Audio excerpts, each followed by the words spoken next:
क्या आदमी मरने के बाद कभी जिंदा हो सकता है? ऐसा नहीं है।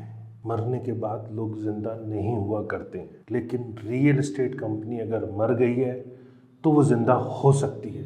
अगर आपके अंदर चाहत है और आपकी लगन है और आप कंटिन्यूस फॉलो कर रहे हैं तो ऐसे बहुत सारे स्टक प्रोजेक्ट रिवाइव हुए हैं। तो यहाँ आपको उम्मीद नहीं हारनी है, लगातार प्रयास करना है। आज मैं आपको ऐसे ही एक प्रोजेक्ट के बारे में बताने वाला हूँ, ऐसे एक डेवलपर के बारे में बताने वाला हूँ जिसके प्रोजेक्ट अब रिवाइव हो रहे हैं।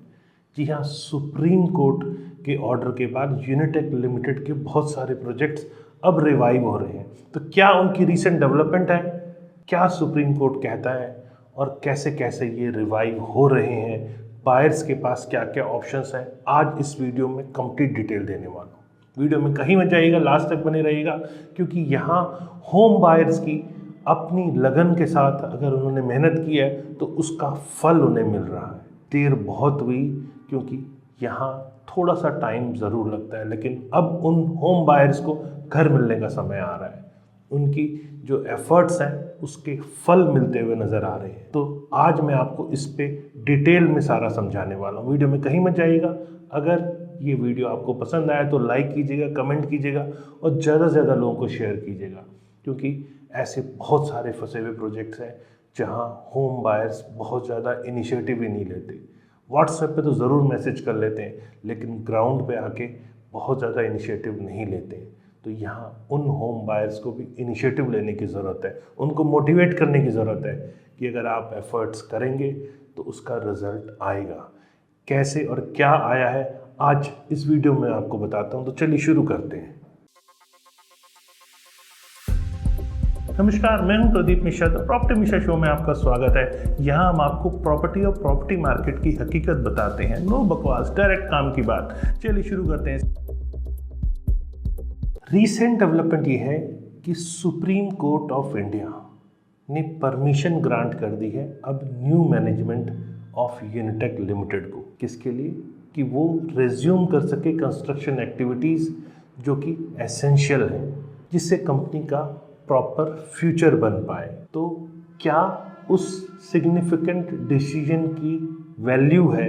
चलिए इसको समझते हैं। मेरे पीछे ये इमेजेस आप देख रहे हैं, ये यूनिटेक से रिलेटेड बहुत सारी हेडलाइंस हैं जो अक्सर आपने देखी है। यूनिटेक लिमिटेड एक प्रोमिनेंट रियल एस्टेट कंपनी थी जो कि एक बहुत बड़ा व्यापार कर रही थी। रियल एस्टेट में नाम था उनका, लेकिन आज वही यूनिटेक का लिमिटेड कंपनी लीगल और फाइनेंशियल ट्रबल्स के अंदर बहुत सालों से फंसी हुई है। उनके ऊपर ये आरोप है कि मनी लॉन्ड्रिंग और फ्रॉड किया है उन्होंने। तो यहाँ सेंट्रल गवर्नमेंट ने कंपनी को टेक ओवर कर लिया है।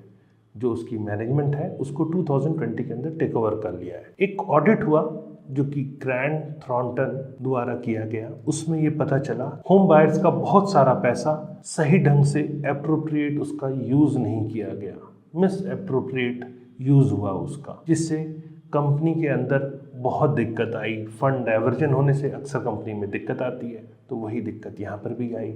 इसी के कारण यूनिटेक बहुत सारे एलिगेशंस उसके ऊपर लगे।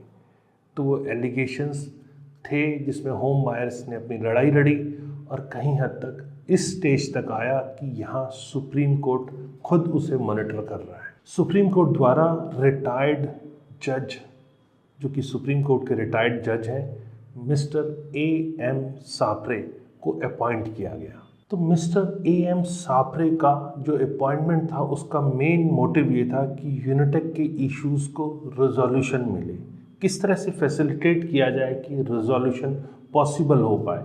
उनका रोल जो था वो न्यू मैनेजमेंट को असिस्ट करना, जिससे कि यूनिटेक के एसेट्स सेल हो पाए और जो लीगल कॉम्प्लेक्सिटीज़ हैं उससे कहीं हद तक ओवरकम किया जाए। तो यहाँ सुप्रीम कोर्ट के रिटायर्ड जज AM सापरे ने अपनी तरफ से बेस्ट पॉसिबल जो वे आउट है वो निकालने की कोशिश की। नवंबर 3, 2023 को सुप्रीम कोर्ट द्वारा अहम डिसीजन लिया गया। वो ये था कि कंस्ट्रक्शन शुरू हो पाए इसकी परमिशन दी जाए। तो न्यू मैनेजमेंट यूनिटेक लिमिटेड को ग्रीन सिग्नल दिया गया कि आप कंस्ट्रक्शन एक्टिविटीज़ अब शुरू कर सकते हैं। जो कमेटी नहीं है वो ऑथराइज है कि करीब 49 कॉन्ट्रैक्ट जो कि एज़ पर जो सुप्रीम कोर्ट रिटायर्ड जज हैं मिस्टर सापरे, उनकी रिकमेंडेशन के हिसाब से जो पोटेंशियल वर्क है, क्योंकि कॉन्ट्रैक्ट अवार्ड करा जाएगा तभी उस पर काम शुरू होगा, उनको अब ग्रीन सिग्नल दिया जाए, उन पे अब काम शुरू हो। यहाँ इम्पॉर्टेंट चीज़ क्या आई सामने, चूँकि होम बायर्स के हित में थी। होम बायर्स बहुत ज़्यादा परेशान हो चुके थे, उनके पास कोई रास्ता नहीं था। बहुत लोगों ने रिफ़ंड के लिए क्लेम किया, कुछ लोगों को पार्शियल रिफ़ंड मिला भी।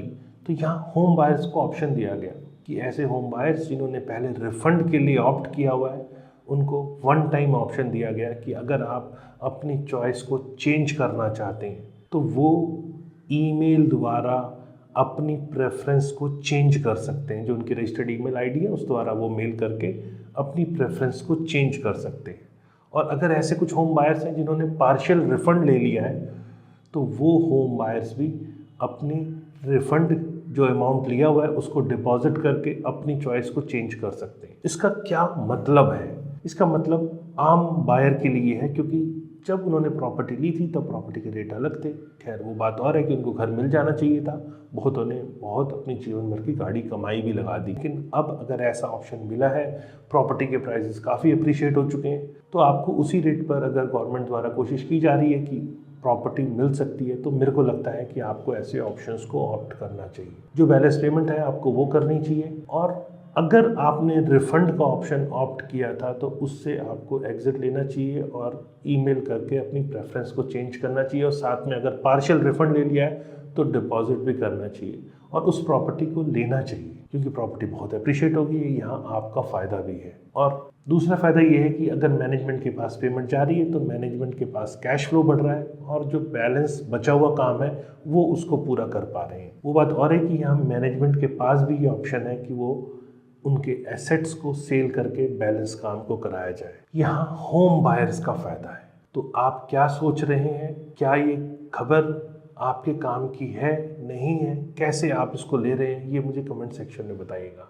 मुझे लगता है कि आपको कंस्ट्रक्शन, जो बैलेंस कंस्ट्रक्शन पूरा होकर अगर मकान मिल सकता है तो आपको वो ज़रूर लेना चाहिए। इसमें एक चेंज और है, रिवाइज पेमेंट प्लान। जी हाँ, होम बायर्स को ये डायरेक्ट किया जा रहा है कि आप अपनी पेमेंट्स करें according to the revise payment plan, जिससे कि जो मैनेजमेंट है उसके पास नेसेसरी फंड अवेलेबल हो पाए और तभी वो कंस्ट्रक्शन पूरी होगी। नहीं तो कहीं ना कहीं फंड्स के अभाव में इंटरप्शन आ सकता है।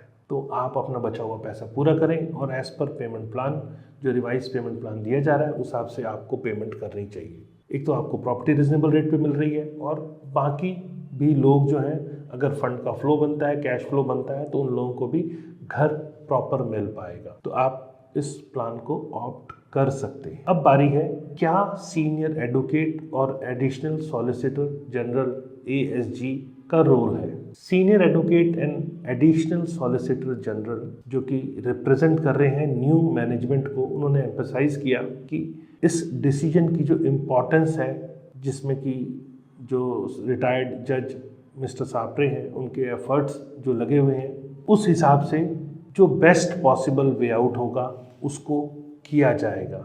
और ये एफर्ट्स वाकई में बहुत सराहनीय है। इससे बैलेंस बचा हुआ काम पूरा हो पाएगा, लोगों को उनके घर मिल पाएंगे। इस पर ज़रूर वर्क होना चाहिए और आपकी जो सोच है उस हिसाब से काम अब होगा भी, हम पूरी कोशिश भी कर रहे हैं। इश्यूज ऑफ अप्रूवल्स, यहाँ कोर्ट ने डायरेक्ट किया कि discussions between Venkataraman and lawyers of Noida अब एक कंसेंसस पे पहुँचे हैं कि अप्रूवल रिलेटेड मैटर्स जो कि क्रिटिकल है यूनिटेक ऑपरेशंस में, उनको लिया जाएगा। अपॉइंटमेंट ऑफ मिस्टर उमाशंकर, अक्टूबर 2022 में सुप्रीम कोर्ट ने अप्रूव किया कि मिस्टर उमाशंकर की यहाँ अपॉइंटमेंट हो, जो कि एग्जीक्यूटिव डायरेक्टर हैं RBI के और एज अ मेंबर गवर्नमेंट की तरफ से वो अपॉइंटेड है board of directors of Unitech limited में। Forensic audit findings, forensic audit में इन्वेस्टिगेट करने के बाद ये सामने आया कि यूनिटेक लिमिटेड जो एक कंपनी थी उसने सब्सटेंशियल अमाउंट जो होम बायर से आया था और फाइनेंशियल इंस्टीट्यूट से आया था प्रोजेक्ट कंस्ट्रक्शन के लिए, उस अमाउंट को कहीं हद तक डाइवर्ट किया है अदर पर्पसेस के लिए। अदर पर्पस कुछ भी हो सकते हैं, चाहे वो दूसरी प्रॉपर्टी बाय करने के लिए हो या दूसरे लैंड बाइंग करने के लिए हो या कोई नया प्रोजेक्ट स्टार्ट करने के लिए हो, कोई भी पर्पस हो सकता है, मैं उस पर्पस पे नहीं जा रहा हूँ। लेकिन हाँ, ये तो फाइंडिंग्स आ गई कि साइफन ऑफ फंड हुआ है, अलग अलग जगह डाइवर्जन हुआ है। अब बात करते हैं कंक्लूजन की। सुप्रीम कोर्ट का ये डिसीजन अपने आप में दिखाता है कि अगर कोशिश करें तो रास्ता निकल सकता है। यूनिटेक लिमिटेड का ये रास्ता जो अब निकला है, इससे लीगल और फाइनेंशियल इश्यूज रिजॉल्व होंगे। न्यू मैनेजमेंट ट्रांसपेरेंसी के साथ काम कर पाएगी और यहाँ होम बायर्स को जस्टिस मिलेगा कि उन लॉन्ग डिलेड प्रोजेक्ट का पोजीशन हो पा रहा है। तो वीडियो आपको कैसा लगा ये मुझे कमेंट सेक्शन में बताइए। मैं एक मॉडल टेनेंसी एक्ट के ऊपर भी वीडियो बनाने जा रहा हूँ। आपके क्वेश्चंस क्या है, रेंट से रिलेटेड क्या इश्यूज आप फेस करते हैं, गवर्नमेंट की क्या उसके ऊपर इम्प्लीमेंटेशन है, ये भी मैं बनाने जा रहा हूँ। तो आप मुझे अपने क्वेश्चंस भेज सकते हैं, कमेंट सेक्शन में बता सकते हैं। मैं आपकी कोशिश करूँगा उन सभी क्वेश्चंस के आंसर करूँ, क्योंकि किराया देना और लेना दोनों अपने आप में एक परेशानी का सबब बन जाता है कई बार। तो क्या होम बायर सोचते हैं, क्या प्रॉपर्टी ऑनर सोचते हैं? अभी भी ऐसी बहुत सारी प्रॉपर्टी है जो लोग इन्वेस्टमेंट तो करते हैं लेकिन रेंट पे नहीं देते। डर लोगों के अंदर होता है। तो आज आपके अंदर का डर क्या है, आपके एग्जैक्ट क्वेश्चंस क्या है, आप मुझे कमेंट सेक्शन में बताइए। मैं कोशिश करूंगा आपके हर क्वेश्चंस के मैं आंसर दूं। तो अब वक्त है विदाई का। ज़्यादा से ज़्यादा लोगों को शेयर कीजिए, कमेंट करके बताइए वीडियो आपको कैसा लगा, और फ्यूचर में और रेगुलर ऐसे इन्फॉर्मेटिव वीडियोज़ देखने के लिए सब्सक्राइब करें। नमस्कार एंड जय हिंद।